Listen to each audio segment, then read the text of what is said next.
जय श्रीकृष्ण. सुदाम्यासोबत बोलता बोलता श्रीकृष्ण कधी त्याचे पाय दाबू लागले हे सुदाम्याला कळलंच नाही. सुदामा तर झोपून गेला होता, पण कृष्ण स्वतःच्या विचारात मग्न होऊन त्याचे पाय दाबत दाबत बालपणीच्या आठवणी बोलत होते. इतक्यात रुक्मिणी यांनी त्यांच्या खांद्यावर हात ठेवला. कृष्ण दचकले.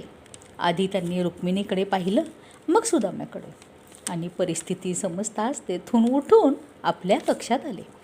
कृष्णांची अशी अवस्था पाहून रुक्मिणी म्हणाल्या, स्वामी, आज तुमचं वर्तन फारच अद्भुत वाटत आहे. तुम्ही जे या जगातील सर्वात मोठे सम्राट द्वारका येथे आले तरीही जरासुद्धा प्रभावित होत नाही. ते आपल्या मित्राच्या आगमनाच्या बातमीने इतके भावूक झालात की जेवण सोडून उघड्या पायाने त्याला घ्यायला धावत गेलात. तुम्ही ज्यांना कोणतंही दुःख, कष्ट किंवा आव्हान रडवू शकले नाही, अगदी गोकुळ सोडताना माई यशोदाच्या डोळ्यातले अश्रू पाहूनही तुम्ही रडलात नाहीत. ते तुम्ही तुमच्या मित्राचे जीर्ण शीर्ण आणि जखमांनी भरलेले पाय पाहून इतके भावूक झालात की तुमच्या अश्रूंनीच त्याचे पाय धुतले. कूटनीती, राजकारण आणि ज्ञानाचे शिखर असलेले तुम्ही तुमच्या मित्राला पाहून इतके तल्लीन झालात की विचार न करता त्याला तिन्ही लोकांची सर्व संपत्ती आणि समृद्धी देण्याचा निर्णय घेतलात. कृष्ण त्याच आनंदी अवस्थेत म्हणाले, तो माझा बालपणीचा मित्र आहे. रुक्मिणी, पण बालपणी गुरुमातेनं तुम्हा दोघांना वाटून खायला दिलेले हरभरे त्याने तुमच्यापासून लपवून खाल्ले होते ना? मग अशा मित्रासाठी एवढी भावना का? सत्यभामा यांनीही आपली उत्सुकता व्यक्त केली. कृष्ण हसत म्हणाले, सुदाम्याने असं कार्य केलं आहे सत्यभामे की संपूर्ण सृष्टीने त्याचे आभार मानले पाहिजेत. त्याने ते हरभरे भुकेमुळे नाही खाल्ले, तर म्हणून खाल्ले की त्याला नको होतं की त्याचा मित्र कृष्ण दरिद्रता पाहो.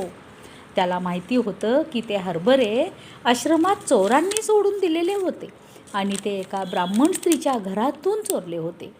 त्याला हेही ठाऊक होतं की त्या ब्राह्मण स्त्रीनं शाप दिला होता की जो कोणी हे हरभरे खाईल तो आयुष्यभर दरिद्री राहील. सुदाम्याने ते हरभरे माझ्यापासून लपवून खाल्ले, जेणेकरून मी सुखी राहीन. तो मला ईश्वराचा अंश मानत होता, म्हणून त्याने ते खाल्ले.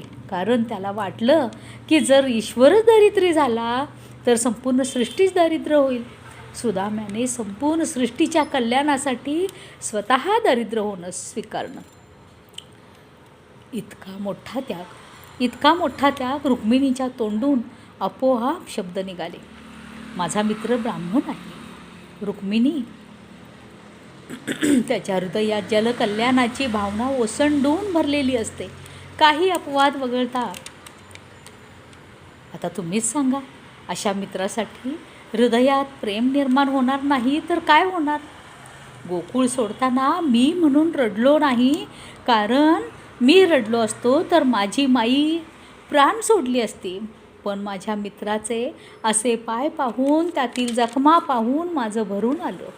रुक्मिणी, त्याच्या पायावरील या जखमा आणि आयुष्यातील ही अवस्था फक्त यासाठी झाली की तो आपल्या या मित्राचं भलं इच्छित होता. रुक्मिणी, कुटुंबाव्यतिरिक्त कुणीही या कृष्णाचं इतकं भलं कधीच इच्छिलं नाही. लोक माझ्याकडून स्वतःचं भलं व्हावं अशी अपेक्षा ठेवतात, पण सुदाम्यासारखे मित्रच असे असतात जे आपल्या मित्राच्या सुखासाठी स्वेच्छेने दरिद्रता आणि कष्ट स्वीकारतात. असे मित्र फार दुर्मिळ असतात आणि कळत नाही कोणत्या पुण्यामुळे ते आपल्याला मिळतात. आता अशा मित्राला तिन्ही लोकांची सर्व संपत्ती दिली तरी ती कमीच पडेल. कृष्ण भावूक आवाजात म्हणाले.